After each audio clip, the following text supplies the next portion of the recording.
Salut les chasseurs, vous êtes bien sur la chaîne YouTube Supernova Crypto, accompagné de votre ami petit frère Smith. Comme vous l'avez imaginé, aujourd'hui on va partir à la chasse de quelque chose. Oh non, ne vous faites pas des idées, cette chose ne sera pas du gibier.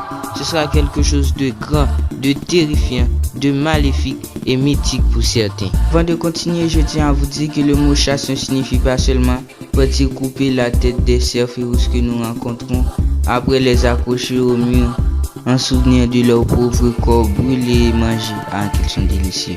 Mais aussi le mot chasse signifie action de chercher, action de poursuivre. Vous allez certainement me demander, Smith, oh mon Dieu, j'adore ce diminutif. J'aimerais dès à présent que vous m'appelez Prof Smith, Monsieur Smith, Maître Smith, Petit Smith. Non, arrête, arrête. Vous allez certainement me demander à quel genre de chasse prendrons-nous pour aujourd'hui. Et moi je vous répondrai, chasse selon laquelle on devra partir pour chercher des informations sur la chose. Et de bien vouloir sortir vos cailles et vos plumes, car on devra apprendre certainement.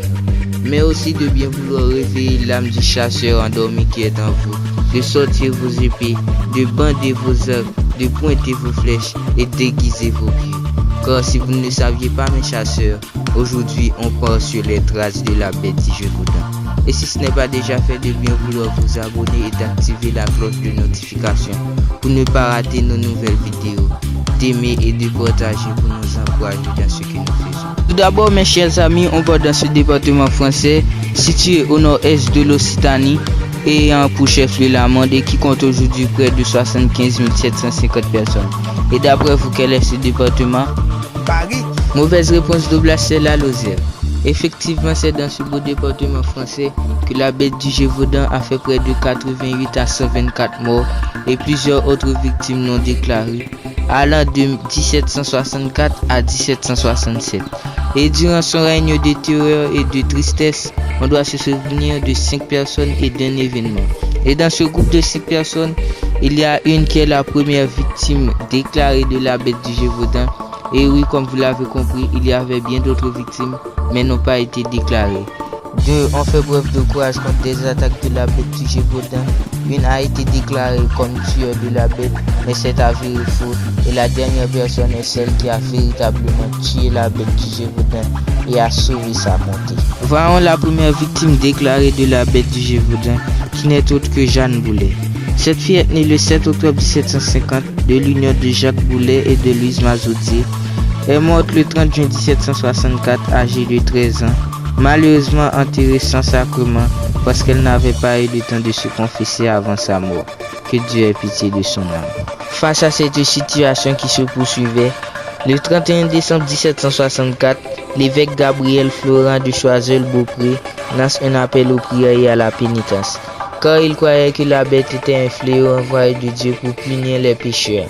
Et cet événement est connu dans l'histoire sous le nom de mandement de l'évêque de Mende.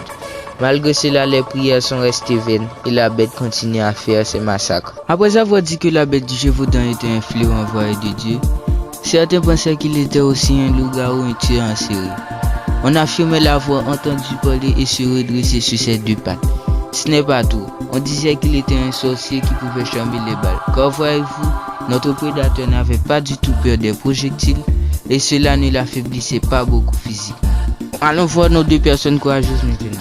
Bête du Gévaudan se croyait plus fort que fort et que même les prières ne pouvaient pas l'arrêter. Il pensait que tout le monde avait peur de lui et qu'en le voyant se mettrait tous à courir. Eh bien, ce ne fut pas le cas pour Madame Jeanne Jouve et Monsieur Jacques-André Portefeuille. Oui monsieur, il y avait une dame qui a réellement tenu tête à la bête du Gévaudan. Ce n'était pas seulement les hommes qui étaient courageux dans le temps. Bon, voyons tout d'abord monsieur Jacques-André Portefeuille. Ouais, on dit les femmes d'abord, mais on est sur ma chaîne YouTube. On peut continuer. Le 12 janvier 1765, 7 enfants dont 5 garçons et 2 filles gardent paisiblement leur troupeau. Quand soudain apparaît l'animal, comme on leur a enseigné, ils se regroupent et se mettent en position de défense. Malheureusement, la bête parvient à s'emparer de certains Joseph Panafieux. Mais les enfants parviennent à lui faire lâcher prise et délivre Panafieux de sa bouche. Malgré cela, l'animal revient et s'empare d'un certain Jean Verrier et l'emporte avec lui dans les bois. Et en vue cela, les enfants couraient à toute vitesse derrière l'animal pour sauver leur ami ou pour mourir en héros. Mais non, ce n'est pas ce qui s'est passé. Voyant que l'animal s'en allait avec Jean, ils proposèrent de retourner au village et de trinquer en sa mémoire. Sauf un qui proposait d'aller sauver Jean. Vous savez qui c'est? Jacques Portefeuille. Bien dit Douglas. Oui, c'est Jacques-André Portefeuille. Ce garçon plein de courage qui a proposé d'aller délivrer son ami. Comme il l'a dit, nous devons délivrer Jean ou mourir avec lui. Sous sa direction, la bête est repoussée dans une fondrière où sous des coups de bâton, elle abandonne sa proie et finit par déguerpir. En rentrant au village, les enfants sont récompensés de 50 livres et Jacques est récompensé de 300 livres. Voilà la chose que vous avez tant attendu de ma part, surtout pour vous les femmes courageuses. L'histoire de Jeanne Morlaix Jouve. Jeanne Morlaix était dans sa maison avec ses 3 enfants le 13 mars 1765. Lorsqu'elle se retourne alertée par un bruit, qu'est-ce qu'elle voit? La bête qui tenait sa fille de 9 ans ayant dans ses bras son petit garçon de 14 mois aux environs. Bien pas, Jeanne sauta sur l'animal, lui arracha sa fille et son enfant entre sa possession. L'animal voulut attraper le bébé, mais il était protégé par sa mère. Alors il se jeta sur le 3e enfant, celui qui n'était pas protégé. Jean-Pierre, âgé de 6 ans, et l'emporta avec lui. Oh non, elle ne va pas laisser se faire, dit Jeanne Jouve, et se jeta encore une fois sur l'animal. Et s'ensuit d'un long combat où Jeanne Jouve est rejetée sur le sol pendant 8 fois, est mordue et griffée à plusieurs reprises. Et c'est la dernière fois, elle est restée sur le sol. Non, elle n'est pas morte bien sûr. Et l'animal emporta Jean-Pierre, âgé de 6 ans, avec lui. Et là, tout espoir était perdu. Il va le manger, il va le dévorer, pensa Jeanne Jouve. Elle était faible et désorientée. Sa fille de 9 ans était à terre. Son bébé de 14 mois ne pouvait rien faire. Et son fils était entre la gueule d'une bête féroce, enragée et sans pitié. Mais par la grâce du bon Dieu, merci au ciel, les 2 jeunes Jouve avaient pu remarquer que la bête avait pris leur frère cadet. Et ils tentèrent de le faire lâcher prise. Ils réussirent parvenir à faire fuir la bête. Malheureusement, après ce combat triomphant et glorieux, Jean-Pierre succomba à ses blessures 5 jours après. Jeanne Jouve Morlaix fut récompensée de 300 livres par l'État.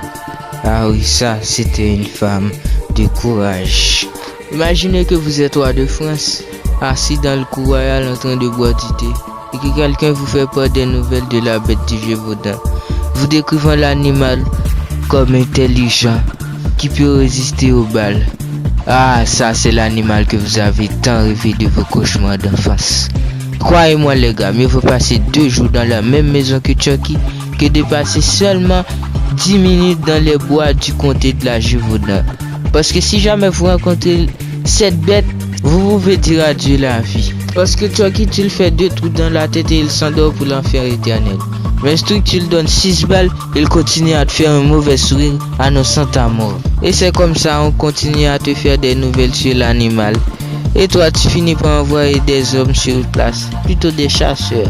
Et c'est ce qu'a fait le roi Louis XV en envoyant l'homme qu'on aurait prétendu tuer la bête du Gévaudan, en envoyant François Antoine, et bien sûr accompagné des chasseurs. Tout d'abord, voyons qui était-il. François Antoine était un militaire français et porte-arquebuse du roi Louis XV. Il est né à Paris en 1695 et mort à Dax en 1771. Des jours après son arrivée dans la comté du Gévaudan, 2 de ses hommes eurent quelques mésaventures avec la famille Chastel.